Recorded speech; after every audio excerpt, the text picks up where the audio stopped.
The night that Northern Rock was nationalised, there was a parliamentary debate, and Yvette Cooper was the minister responsible for actually doing the nationalisation.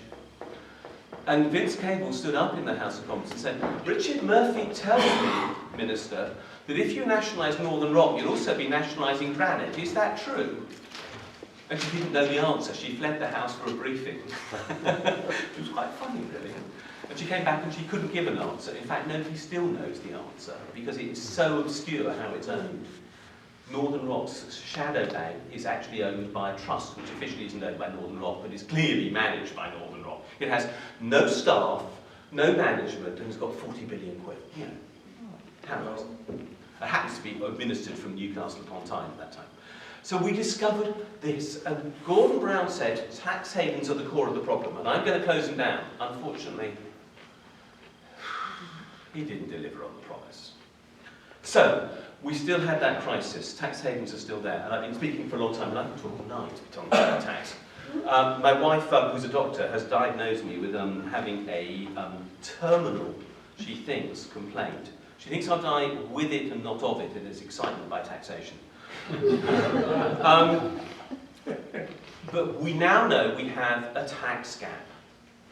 And the tax gap is the difference between the amount of money that, and we didn't know this until 2008, and I can say very certainly we didn't know this until 2008, because that year I wrote a paper for the TUC called The Missing Billions. And I estimated that there was 25 billion of tax avoidance in this country a year.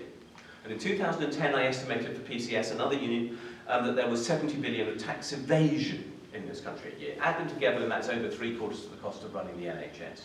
Double the cost of providing education for every person in the UK.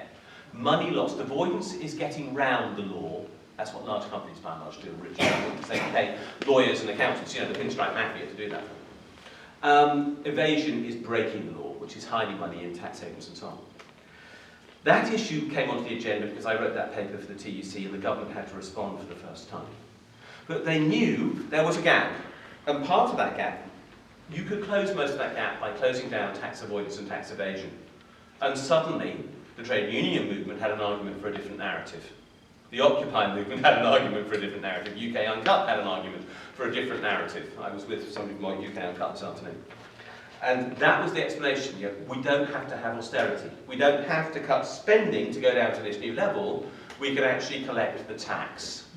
And if we collected the tax, we could afford to continue to meet the demand for education, for healthcare, for social services, for children's services, and everything else are critical to make our society work.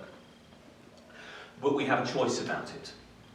And that is now what is the core of this debate. Whether it be in Africa, where we need to provide development funding on a sustainable long-term basis, or whether it's here because of austerity, the issue is we need to capture the tax that is owing. And there are structures put in place deliberately by lawyers, accountants and bankers, paid for by their wealthy individuals or large multinational company clients, to hide the truth of us so we can't get that money. And that is the campaign which I have been involved with. Because of this issue, you know, the gap, now everybody knows about it. And the greater the awareness of austerity, and the greater the awareness of the tax gap, which is where Uncut, you know, UK Uncut were absolutely brilliant. They did, you know, it was like, I could never have dreamt that there would be people out on the streets campaigning on tax, and suddenly they weren't only out on the streets, they were sticking themselves to Vodafone stores. You know, there was publicity in a way we'd never had before, which made this issue so live that now it's hard to move without apparently noticing it. Can we win it before I just finish? Can we actually beat this? Yeah, I think we can. We can, if we had country-by-country reporting, the form of accounting that I invented, but which is now on the international agenda, and is now, you know, you find the big four firms of accountants writing about it, which I find very surreal. And they quote my work as the authority on it. We would actually disclose where the money is. And following the money is critical. If we had full automatic information exchange with tax havens, which is now technically possible, we've shown how, we could expose who's using those places. We're not there yet, but we are making progress there, particularly in Europe. If we had the political will to put in place a proper general anti-tax avoidance bill in this country, we could beat the tax avoidance industry. Unfortunately, the government is putting forward its own general anti-abuse rule. It's pretty tame. I called it wallpaper on Tuesday night, and I was sitting in front of the minister. I mean, he was sitting as close as you are to me. We were in debate with each other across the table, and I said, your bill is wallpaper, it's just going to be useless. There is a general anti-tax avoidance bill before Parliament. It has its second reading tomorrow. I should declare an interest because I wrote it. Which minister was that, sorry? It's Michael Meacher who's proposed the bill, Right, yeah? But actually I wrote the bill. So it's Michael Meacher's name on it, but I actually wrote it. The Labour Party is supporting it. Yay! And actually I have to say, at the moment, Labour is doing some pretty good things on tax. I mean, we still can't get eyeballs to admit everything about the past, but Catherine McKinnell, who currently is leading for Labour, and her predecessor, Owen Smith, as well, were both very good, and she's quite bullish about attacking the government in this area. If they get office, will they do the same thing? Who knows? But they're certainly very keen to promote these ideas.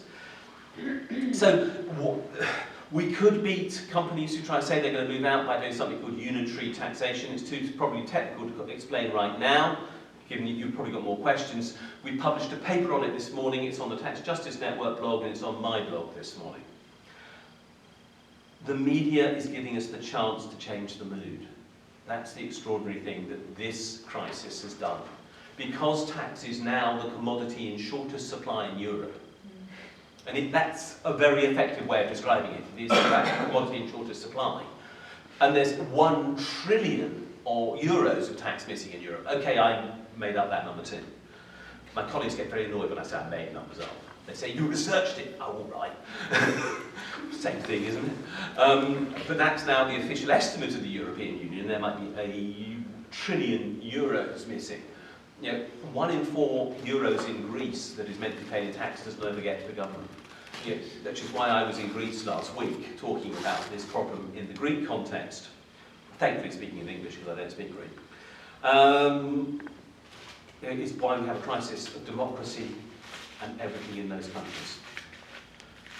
Now people realise this is an issue that is not just for geeks like me, which it was undoubtedly 10 years ago. I mean, there were very few geeks around this. This is now an issue which is actually underpinning the well-being of entire populations across Europe, across the world. And we have to make sure that people pay the right amount of tax in the right place at the right time. That's what tax justice is about. Take this back in the context of the new Putney Debates to 1647. In 1647, there was still a king with his head on. There was still uncertainty about what people wanted as a vision for the future. They were questioning in those debates, how did we want to order society? What were our priorities? What were we trying to actually create as this new vision of this country which they've just fought over? We've just had a fight. We've had an economic battle for 4 years about who is in control of our economy, who is going to have the priority. Is it the 1% or the 99%? And we've now reached the point where this debate is possible to argue whose priorities matter. And I think one of the most exciting thing, in a sense, about the American election is that we've seen the right so clearly rejected. I mean, okay, the popular vote might have been only 51-48, but they have not won the popular vote in 5 of the last 6 US presidential elections. Now that I take as a source of encouragement. The Tories have only won 1 of the last 5 elections in the UK. We on the left beat ourselves up, and I'm clearly of the left, and say, oh God, the right dominate. But actually, is that true? We need to have the confidence now to actually say, we have got this running with us. And one of the narratives that we've created over the last 10 years, I never knew we were going to create it. It's an accident that it's happened, but one of the narratives that's been created is tax justice. That there is tax out there that we could collect if only we could change the political will to go and get it. And this is an opportune time. We are at that point where we can decide what is the future of our country, of Europe, of the world even going to look like, and tax is part of it. Sorry. So I'm going to finish with that. Go on, let's move to questions. Okay, well, endeavour to sweep across the room, and if I lose track